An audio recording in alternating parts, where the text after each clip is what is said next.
తిరుపతిలో మీడియా ప్రతినిధులపై దాడి కలకలం రేపింది. తంబళ్లపల్లి పుంగనూరు టీడీపీ ఇన్ఛార్జ్ల ఆధ్వర్యంలో జరిగిన సమావేశంలో మీడియా ప్రతినిధులపై దాడి జరిగింది. ఈ ఘటనను నిరసిస్తూ తిరుపతి ప్రెస్ క్లబ్ అధ్యక్షులు మురళి ఆధ్వర్యంలో జర్నలిస్టులు పెద్ద ఎత్తున ధర్నాకు దిగారు. దాడికి పాల్పడిన వారిని వెంటనే అరెస్టు చేసి చట్టరీత్యా కఠిన చర్యలు తీసుకోవాలని డిమాండ్ చేశారు. ఈ విషయం తెలుసుకున్న రాష్ట్ర మంత్రులు ధర్నా వద్దకు చేరుకుని పార్టీ తరఫున మీడియాకు క్షమాపణలు చెప్పారు.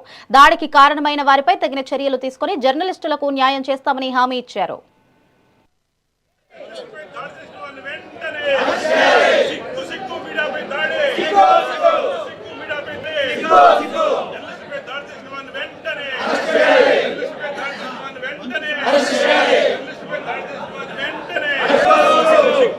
మీడియాపై దాడిలో